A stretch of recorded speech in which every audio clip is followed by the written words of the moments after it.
எனது அன்பு நேயர்களே வணக்கம்.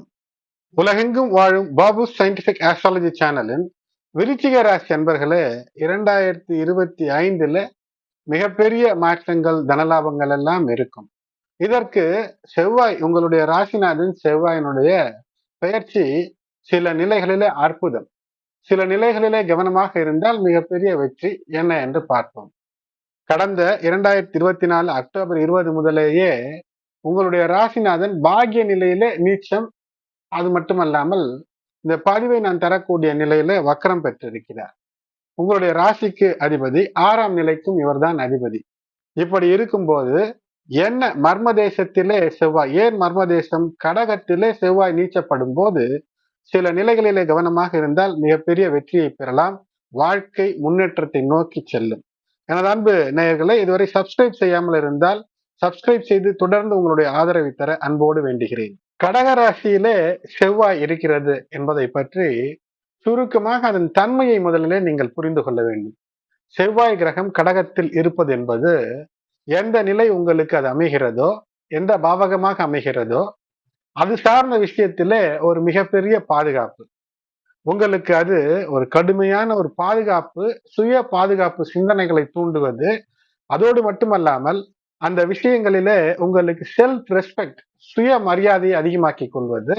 அது மட்டுமல்லாமல் ஒரு விசுவாசமான ஒரு மனநிலையை உங்களுக்கு தூண்டும். அதன் மூலமாக நற்பெயரையும் தந்துவிடும். இது பாசிட்டிவ் ட்ரைட். நேர்மறையான விஷயத்திலே கடகத்தில் செவ்வாய் உள்ள ராசிக்காரர்கள் மிக விசுவாசிகளாக பொதுவாகவே இருப்பார்கள். சனி பகவானுடைய தாக்கமோ ராகுவினுடைய தாக்கமோ இருந்தால் இந்த நிலை அப்படியே மாறும். எப்படி வேண்டுமானாலும் கொடூரமாக ஏமாற்றக்கூடிய மனப்போக்கு வந்துவிடும். கடகத்தில் உள்ள செவ்வாய் மேலே பார்க்கும்போது நீர் பூத்த நெருப்பு போன்ற ஒரு அமைப்பு. வீரம் குறையுமா? குறையாது. ஆனால் இந்த கடக செவ்வாய் உணர்ச்சிகளை தூண்டிவிடும். காலடியில் கிடக்கக்கூடிய எரிமலை என்று கூட நான் சொல்வேன். ஆகையினாலே இந்த செவ்வாய் ஒரு பதற்றத்திலே இருக்கிறது. மோசமான ஒரு மனநிலை மற்றும் உணர்ச்சி, அதாவது விரக்தியான ஒரு மனநிலையை ஏற்படுத்தி கொள்ளாமல் இருக்க வேண்டும் என்பதுதான் இதனுடைய தாற்பயம், உள் அர்த்தம்.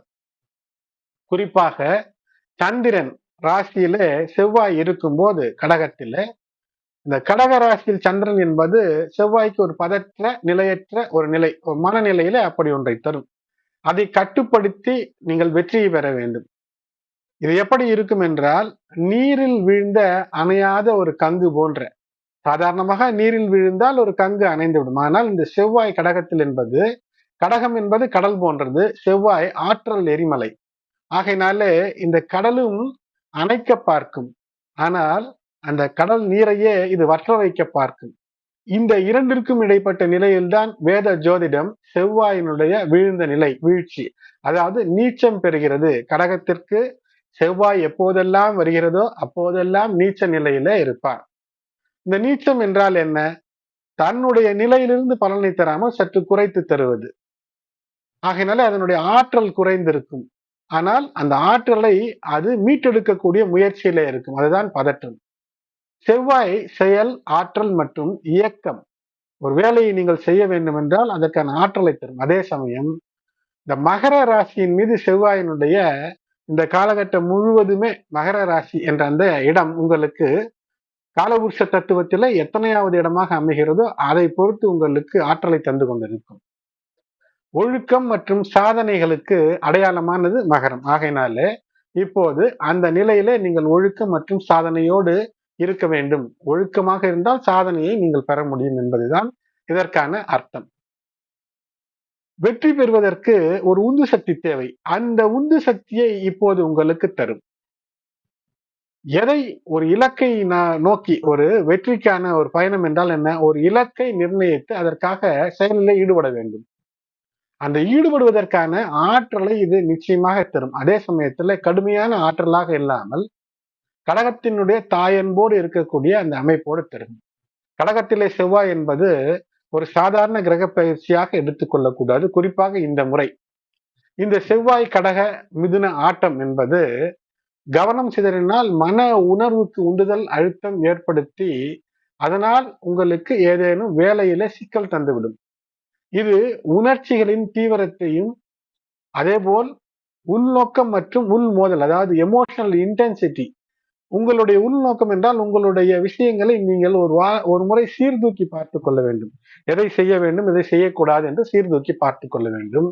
உள் மோதல், மனதிற்குள்ளேயே ஒரு மோதல் இருக்கும். இது செய்யலாமா வேண்டாமா என்ற ஒரு மோதலை ஏற்படுத்தும். ஆகையினால் இந்த உணர்ச்சி தீவிரம், இன்ட்ராஸ்பெக்ஷன், அதிகப்படியாக இது செய்யலாம் வேண்டாம் என்ற குழப்பத்திற்குள் இருப்பது, இந்த விஷயங்களை நெருங்காமல், மனக்குழப்பத்தை நெருங்காமல் வெளியே வரும்போது, அதே போல் அதிகப்படியான காம உணர்வுக்கு, அது ஆண் பெண் விஷயமாக இருந்தாலும், அது ஏதோ ஒரு பொருளை பெற வேண்டும் என்ற, அது எப்படியாவது பெற வேண்டும் என்றால் திருடத் தோன்றிவிடும். உழைத்து பெற வேண்டும் என்றால் காலம் பிடிக்கும். ஏனென்றால் சனி பகவானுடைய தாக்கம் செவ்வாயினுடைய 2 ராசிகள் மீதும் இருக்கிறது. அதனால் ஒரு பொருளை அடைய வேண்டும் என்றால் அதனை கவனத்தோடு அடைய வேண்டும். இந்த காம உணர்வை தவிர்க்க வேண்டும். இவையெல்லாம் செய்யும் போது வெற்றியை நீங்கள் பெற முடியும். அது மட்டுமல்லாமல் சட்டத்திற்கு புறம்பான விஷயங்களை செய்யவே கூடாது. அதே போல் சண்டை சச்சரவில் இந்த காலகட்டத்தில் நிச்சயமாக ஈடுபடக்கூடாது. இது இருந்தால் நல்ல மனநிலையோடு இருக்க வேண்டும், தெய்வ பக்தியோடு இருக்க வேண்டும், மனதை அமைதியாக வைத்திருக்க வேண்டும். ஏனென்றால் ஏற்ற இறக்கமான பல மனநிலை சூழ்நிலைகளை இது ஏற்படுத்திவிடும். Emotional test. அதனால் உங்களுடைய அந்த உள்ளுணர்வு எப்போதுமே ஒரு பாதுகாப்பாக இருப்போம் என்ற அந்த பாதுகாப்பு சிந்தனையை தகர்க்கும். மாற்றி சொல்கிறேன் என்று யோசிப்பீர்கள். முதலிலே பாதுகாப்பு தரும் என்று சொன்னேன், இப்போது பாதுகாப்பு தராது என்று சொல்கிறேன் என்று நினைப்பீர்கள். இந்த நிலையை இராணுவ கட்டுப்பாடோடு, அதனால்தான் இராணுவ ரகசியம் அறிவீர் என்று தலைப்பை தந்தேன். இராணுவ கட்டுப்பாடோடு இருந்து எந்த தவறுக்கும் ஆட்படாமல் மன உணர்வுகளுக்கு, உணர்ச்சிகளுக்கு இடம் கொடுக்காமல் இருப்பேன் என்றால் வெற்றிக்கான வழியும், இல்லை என்றால் அந்த உள் உணர்வை, அந்த ப்ரொடெக்டிவ் இன்ஸ்டிங், அந்த மனநிலையில பாதுகாப்பாக இருப்போம், இருக்கிறோம் என்ற அந்த நிலையை தகர்த்து ஒரு பய சிந்தனையை தரும்.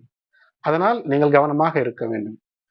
ஆனால் இந்த மந்த செவ்வாய், நீச்ச செவ்வாய், இந்த மந்த செவ்வாய் எங்கு பார்வை என்றால் மகர ராசியில இருக்கிறது. இந்த பார்வை பலத்தின் மூலமாக அற்புதங்களை இது செய்யும். ஒரு வேலைக்கான உந்து சக்தியை தரும். எந்த வேலை கிடப்பில் போட்டீர்களோ அதை எடுத்து செய்து வெற்றி பெறலாம். செவ்வாயினுடைய பார்வை மகரம் எப்போதுமே இருக்கும். இந்த 160 நாட்களில் சில நாட்களிலே மகரம் கும்பம் பார்வையாகவும், சில நாட்களிலே மகரம் தனுசு பார்வையாகவும் இருக்கும். ஆகையினால இது உங்களுடைய ராசி நிலைகளை பொறுத்து ஏற்ற இறக்கங்களை நீங்கள் பார்க்க முடியும். மனதை ஒருநிலைப்படுத்தி விட்டீர்கள் என்றால், எந்த விதமான காம இச்சைக்கும் இடம் கொடுக்காமல் இருக்கிறீர்கள் என்றால், சட்டத்திற்கு புறம்பான எந்த விஷயத்திற்கும் இடம் கொடுக்காமல் இருக்கிறீர்கள் என்றால், எந்த விதமான ஆசை, பாசம் இதற்கு அதிகப்படியான இடத்தை கொடுக்காமல் இருக்கிறீர்கள் என்றால் வெற்றிக்கான வழி இது தரும். இது செயல் கிரகம் செவ்வாய்.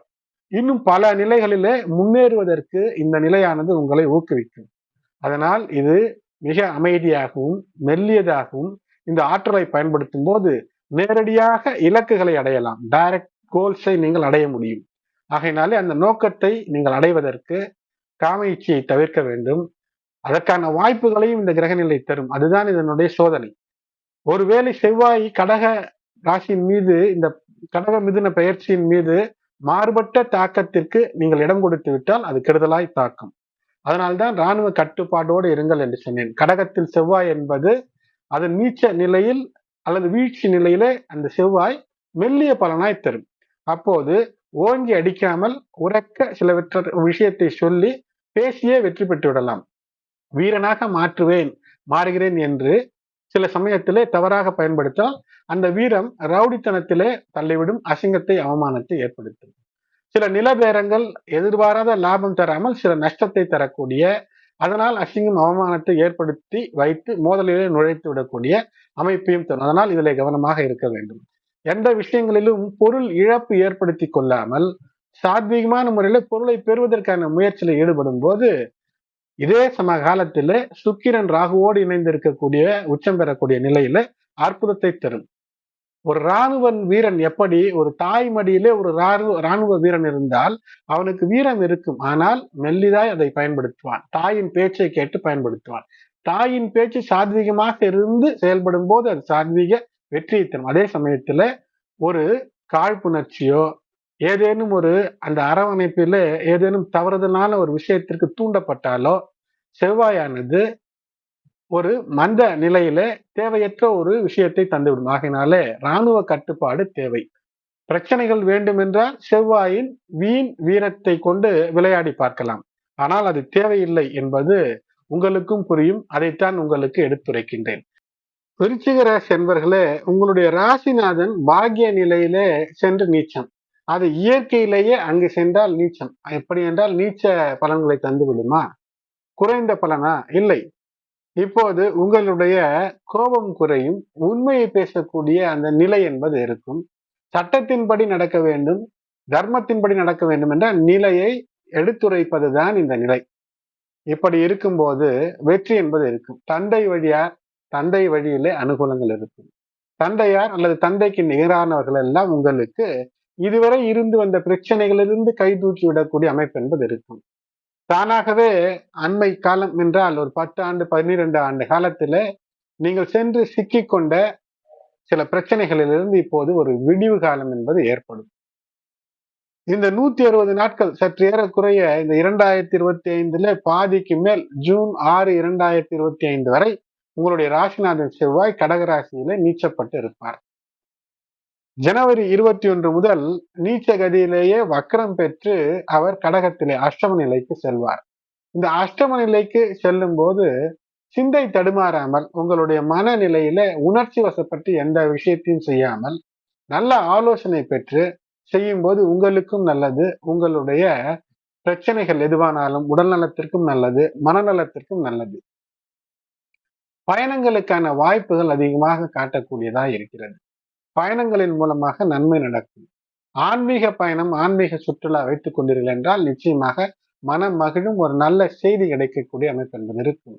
வியாபாரத்தில் இருக்கிறீர்கள், தொழிலில் இருக்கிறீர்கள் என்றால் ஒரு அதிர்ஷ்டம் வரக்கூடிய அந்த அதிர்ஷ்டத்தின் காரணமாக திடீரென்று ஒரு வெற்றி, அதனால் ஒரு லாபம் வரக்கூடிய அமைப்பு என்பது இருக்கும்.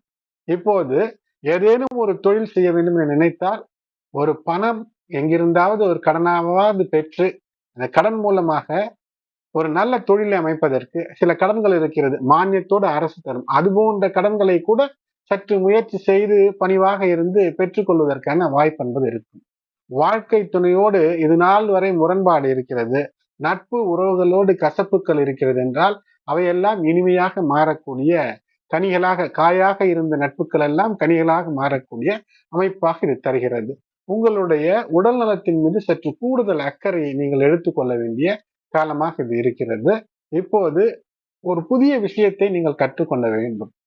மனதிலே ஒரு மாற்றம் இருந்தால் ஏற்றம் என்பது இருக்கும். கல்வி நிலையிலே கல்விக்காக ஏதேனும் ஒரு மாற்றம். கல்வி என்றால் என்ன? பள்ளிக்கூடம், கல்லூரி கல்வி மட்டுமல்ல, வாழ்க்கையும் பல நிலைகளிலே கல்வியை தருகிறது. ஆகினாலே இந்த பயணங்கள், இந்த மாற்றம் எல்லாம் புதிய விஷயத்தை கற்றுக்கொள்வதற்கான ஒரு அமைப்பை தரும். இருக்கும் நிலைகளிலிருந்து ஒரு மாற்றம், ஒரு பயணம் என்பது வெற்றிக்கான வழிகளை தரும்.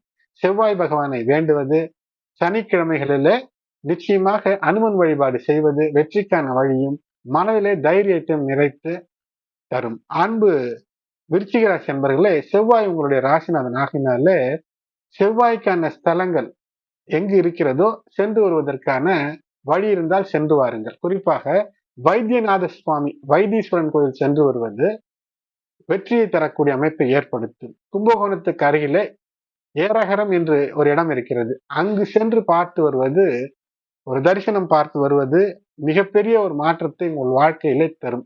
இது உங்களுக்கு வேறு யாரும் சொல்லி இருக்க வாய்ப்பில்லை. அன்பு நேயர்களே, தொடர்ந்து இணைந்திருங்கள். இதுவரை சப்ஸ்கிரைப் செய்யாத அன்பர்கள் சப்ஸ்கிரைப் செய்யுங்கள், பெல் பட்டன் அழுத்துங்கள். இந்த பதிவு பிடித்திருந்தால் லைக் செய்யுங்கள். மற்ற உங்களுடைய உற்றார் உறவினர் நண்பர்களுக்கும் இந்த பதிவை ஷேர் செய்யுங்கள். நன்றி.